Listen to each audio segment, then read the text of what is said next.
A. Smith Show starts right now.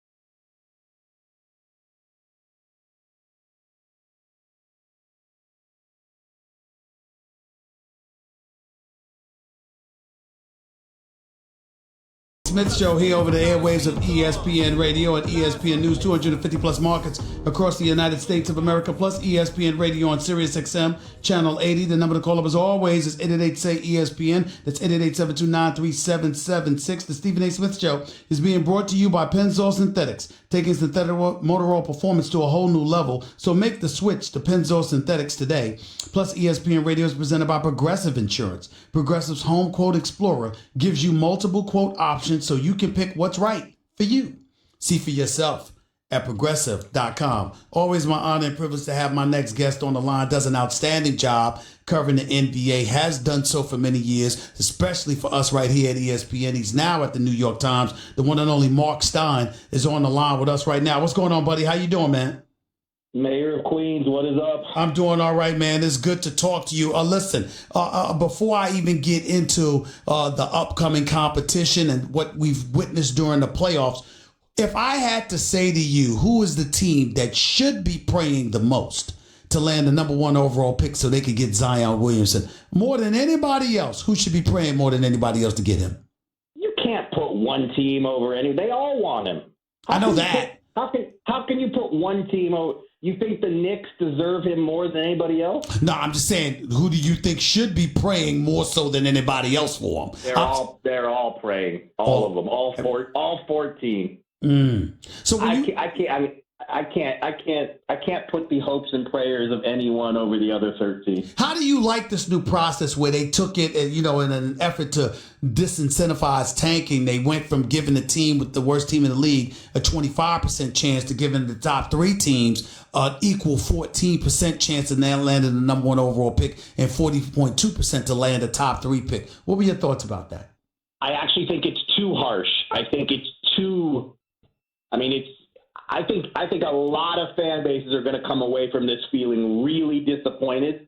Mm-hmm. But you know what? I think what it also means that this, we don't know the answer yet because the new lottery, it's a new lottery system and we haven't been able to judge it yet. But I think it's going to discourage.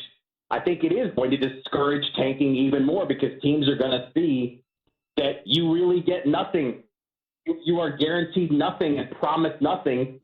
If you lose. I think there are going to be a lot of unhappy people tonight, a lot of disappointed people. Mark Stein right here with Stephen A., ESPN Radio, ESPN News. Speaking of tanking, how can we forget the process that took place in Philadelphia? Once upon a time, Michael Carter Williams was drafted number one. He's not there any longer. Ben Simmons is still there. Joel Embiid taking number 3 overall. He's there, obviously. You look at some Markelle Fultz drafted number 1. He's no longer there.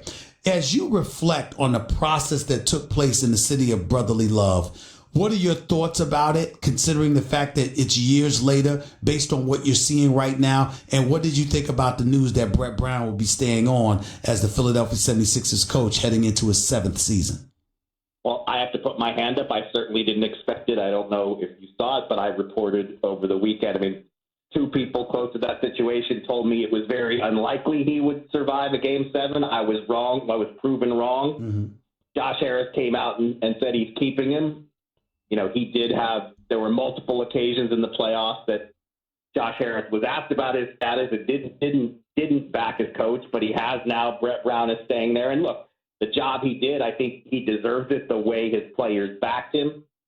I think he deserves to stay because obviously after the big trades, they didn't even have 30 games to try to get that thing together. But on the bigger question you asked about process, I think Sam Hinkie did it right. It wasn't fun, I'm sure, to take all those losses that Brett Brown had to take, but that's what GMs will tell you, that you need 3, 4, 5 cracks at it to make sure you get the right 1 or 2 players, because we don't see sure things like Patrick Ewing and David Robinson and Tim Duncan. We don't often see that in the draft anymore. Even last year's draft, we got so excited about the rookies, but it's really only a few that make, Trae Young ended up making a big difference in Atlanta as the season went on. Luka Doncic obviously had a great rookie season in Dallas, but you don't, if we see three or 4 rookies a year that come in and can make a year 1 impact, that was a great draft. That's where we are now. So it does take 3, 4, 5 cracks at it to get enough franchise players out of the draft. I mean, that's just the state of the modern game.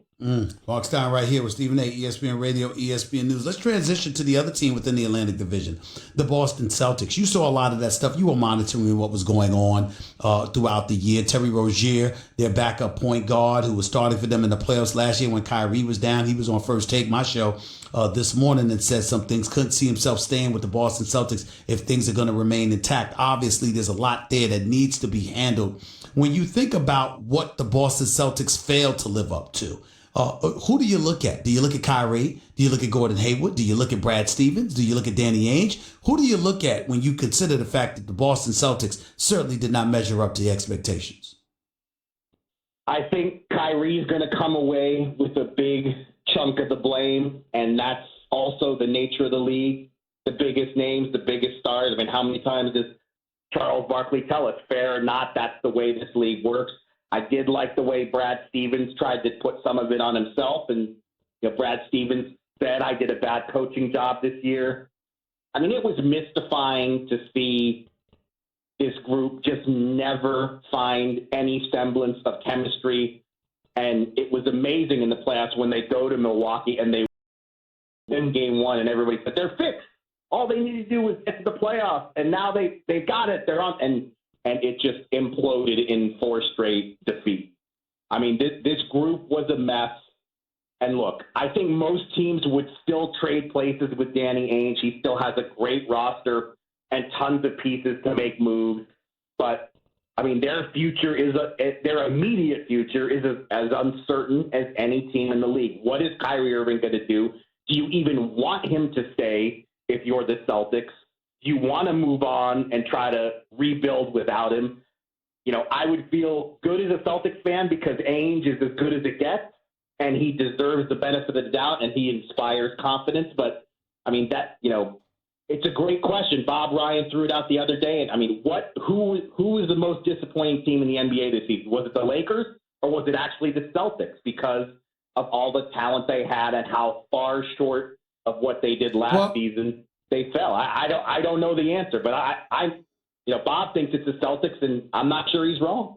I don't think it's any question that it's the Celtics, because the Lakers had some expectations, but they dissipated drastically once LeBron James went down for 17 consecutive games. In the case of the Boston Celtics, nobody went down. Kyrie was there. Gordon Hayward was there. Jason Tatum was there. Jaylen Brown was there. Al Horford was there. Marcus Morris was there. So when you look at Boston, clearly they are the ones that definitely were a bigger disappointment. From talking to the people in the league that you've talked to, what do they believe Danny Ainge should do as it pertains to Kyrie Irving, and why?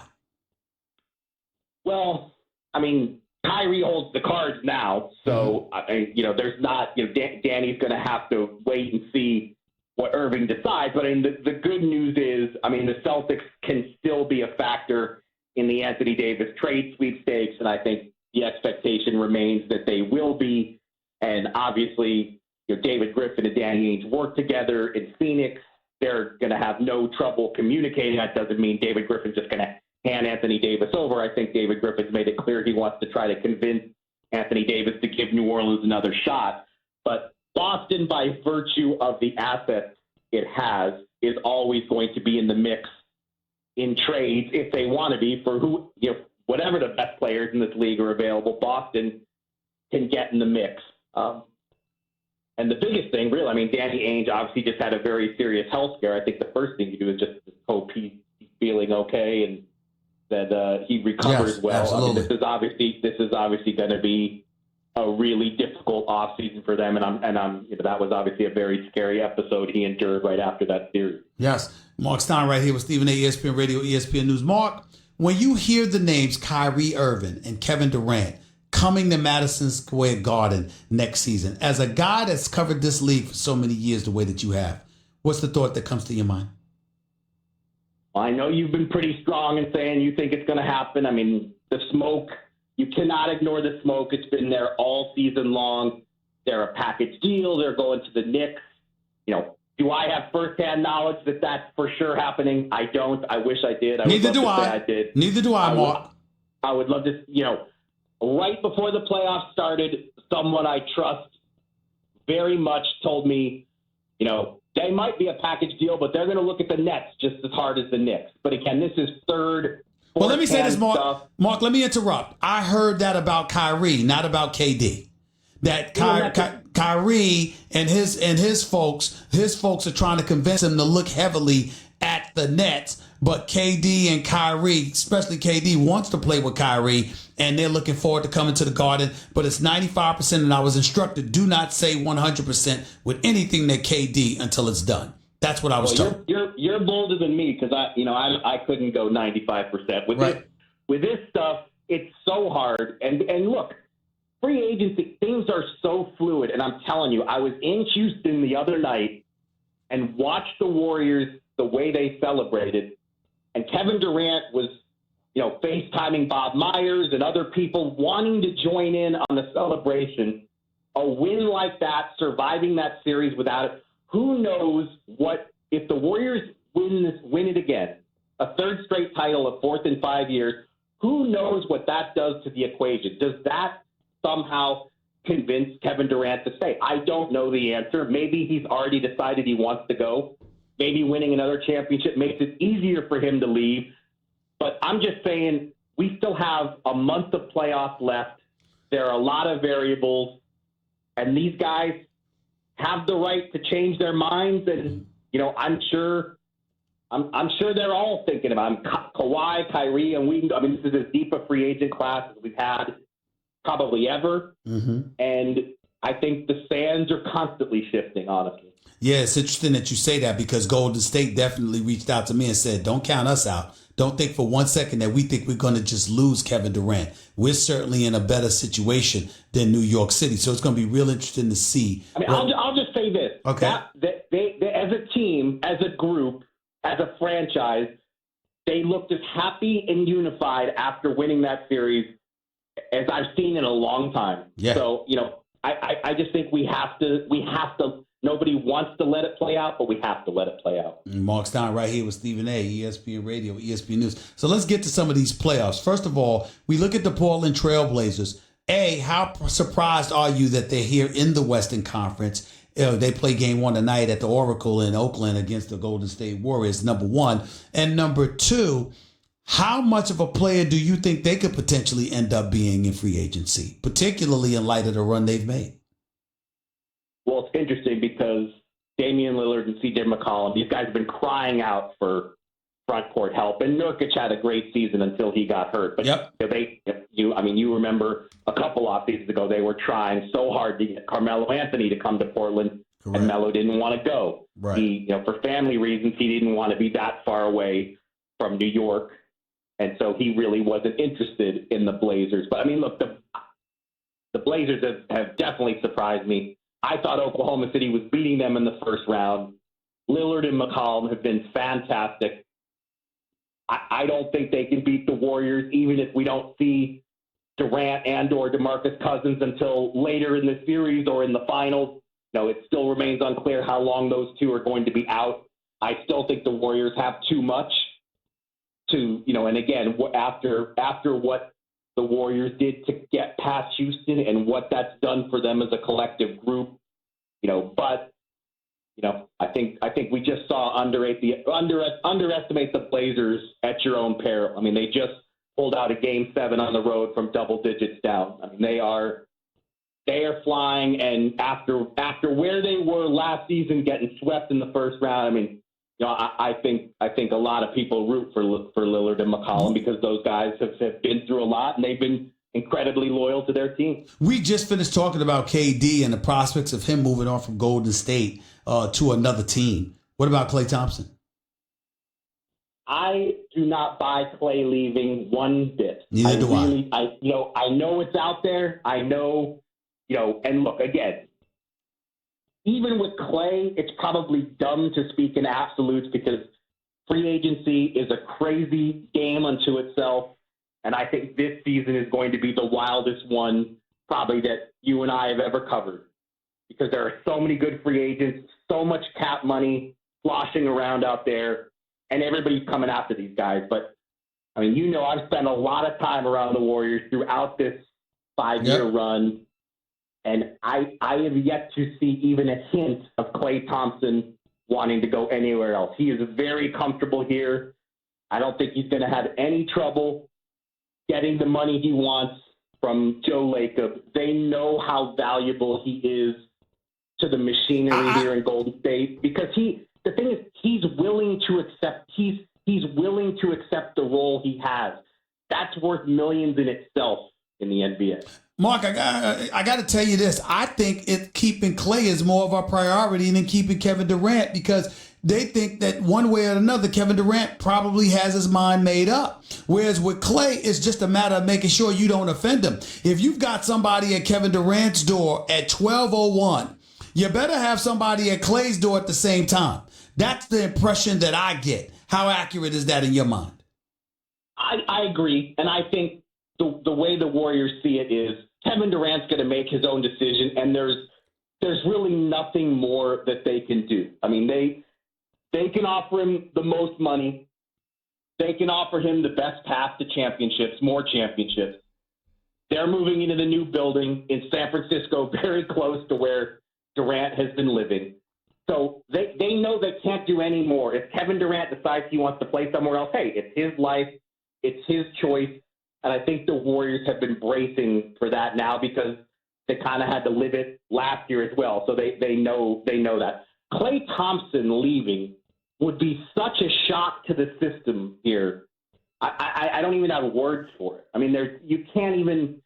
He is such a part of the furniture with the Warriors. It's not even conceivable to me. I really can't imagine him in another uniform. I can't. Mark Stein right here with Stephen A. ESPN Radio, ESPN News. Before I let you get on out of here, man, let's transition to the Eastern Conference, okay? Let's look at Kawhi Leonard. Let's look at the Toronto Raptors going up against the Greek Freak. Kawhi, we were looking at him and saying 1 foot in, 1 foot out. Well, guess what? If he's playing with 1 foot out, imagine if both feet were in. He's been absolutely sensational in this postseason. Have the chances of the Toronto Raptors, based on what you're hearing, improved, or have they not, as it pertains to him staying in Toronto or departing for one of the teams in LA? I can't say that I've heard a ton of Kawhi free agency chatter since the playoffs began. Mm-hmm. Now, going into the playoffs and all season long, all I've heard is Clippers, Clippers, Clippers. And whenever I was around the Clippers, there was a confidence coming from them that they were going to get Kawhi Leonard. I'm sure they're getting nervous in Clipperland because things are obviously going so well in Toronto now. But Kawhi Leonard Thú hiểu nỗi trăn trở về nguồn nước ở khắp mọi nơi. Chúng tôi lấy đó làm động lực để không ngừng nghiên cứu và cho ra đời mấy lọc nước thông minh. In league history, for us to get a little bit of emotion out of him. So there are no hints, no clues, no whispers. I would still bet on the Clippers if you're making me. But Toronto was my pick going in. I'll put my hand up again. The Bucks have surprised me. What happened to them in Game 1 in Boston, I thought was going to happen to them more in these playoffs. They got past it. They grew up in a hurry.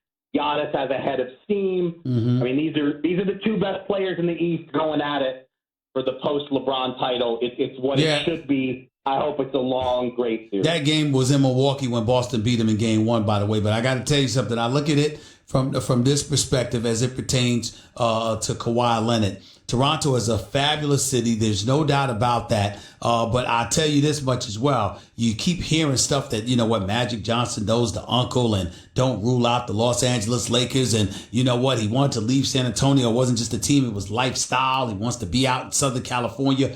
That's not what I'm seeing when I see that city of Toronto and the country of Canada embrace this kid. I think it's a legitimate shot that they might end up keeping him. But Milwaukee doesn't have to worry about that because the Greek Freak is a superstar in this game and has shown no inclination whatsoever. Not that he's a free agent or anything, but this is a guy that clearly looks completely content in staying in Milwaukee for years to come. Is that how it's looking right now, that Milwaukee is going to be the team to beat because LeBron is not in the Eastern Conference any longer? Well, look, Giannis, I think we're safe saying, is only going to get better for at least the next few years. He's nowhere near his ceiling as a player. So if he stays in Milwaukee, I mean, just by virtue of his presence, they are going to be a force for years to come. Now, Middleton is going to be a free agent. You know, I get the vibe from him that, you know, the Bucks are ready to put down whatever money they need to make sure he stays. That's a big win for them, obviously, if they can keep Chris Middleton and Giannis together, because Chris Middleton's a great compliment to Giannis. But yeah, I mean, the Bucks have already, to me, you know, they were the story of the regular season, but Giannis had never won a playoff series before this season. You know, we need to see it in the playoffs before we buy in, but they were really impressive in the Boston series, and you know, this Toronto series looks like a coin flip to me. I mean, I picked Toronto coming into the playoffs. You know, it wouldn't surprise me either way at this point if you know, whoever wins the East. But I mean, as long as the Bucks can hang on to Giannis, and he, you know, he's told me, he's told others through his actions, he really seems to like it there. He's embraced life there. I mean, if that holds, if he doesn't want to leave, if he wants to make that home, the Bucks aren't going anywhere. You've got the Raptors winning this series or the Bucks? I mean, I picked Raptors going in, and I don't change my picks, so I'm sticking with the Raptors. But do I, you know, am I ready to shout that from the roof of this hotel I'm in? No. Portland, Golden State. How long do you have that series going, and who do you have winning? I still see the Warriors winning in 5. I'm probably dissing the Blazers again. I just think the Warriors, even with the injuries, instead of, you know, people are going to say that they expended so much energy to beat Houston. That's going to hurt them now. I see it the other way.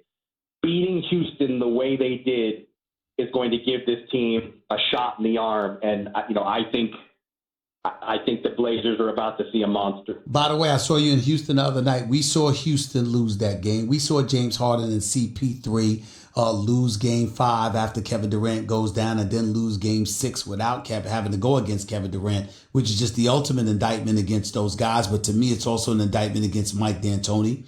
So, and not only that, you heard owner Tillman Fertitta go off after the game. What do you think the fallout is going to be in Houston? What do you think it should be? Well, look, I went into that game just like you and everybody else thinking Houston has to be blasted if they blow this. If they don't at least take this to a game 7, it's a huge failure. There's no Durant here. They have no excuse. It's the total inverse of what we saw the previous year when the Rockets won game 5 but lost Chris Paul, immediate chance to atone, and they couldn't do it. But, you know, with a little bit of distance, I've come away from it. I actually have a piece that's coming out later today about this in my newsletter about the Rockets. Look, they're going up against a historically great team, and I think that has to be factored in. I mean, Harden, I didn't agree with a lot of things that were said at the podium and that were said post-game, but Harden said, not losing in those scrubs, and he's right. This is, in my time covering the league, the best team I've ever covered in a quarter century. I think they're going to win a 4th title in 5 years, and the Rockets are the only team out there that have tried to challenge these guys. They've tried to keep making moves to compete with them. They're not trying to wait out the Warriors dynasty. They're not trying to wait out Durant leaving. This loss was bad. They blew it after game 1 with all the complaining about the refereeing. They certainly squandered a huge opportunity by not winning that game 6. But, I I don't think they're being roasted now, and I think it's a little bit too much. Yeah. I mean,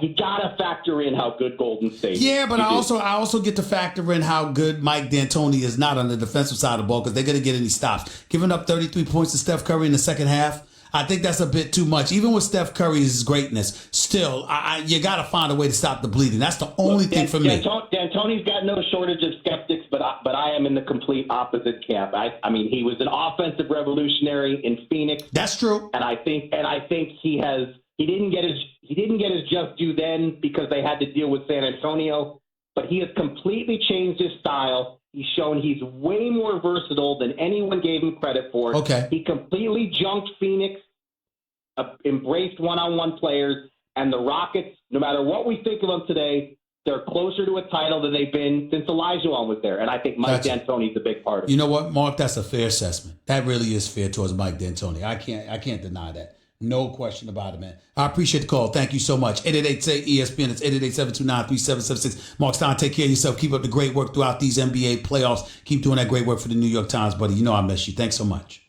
Thanks, bro. All right. One and only Mark Stein right here with Stephen A. ESPN Radio, ESPN News. 888-SAY-ESPN. That is the number to call right here with Stephen A. ESPN Radio, ESPN News. By the way, people, I'm here to tell you about Zelle, a quick and easy way to send and receive money right from your banking app. Not sure what to get someone for their birthday, graduation, or housewarming? Send them money with Zelle, a truly one-size-fits-all present so they can buy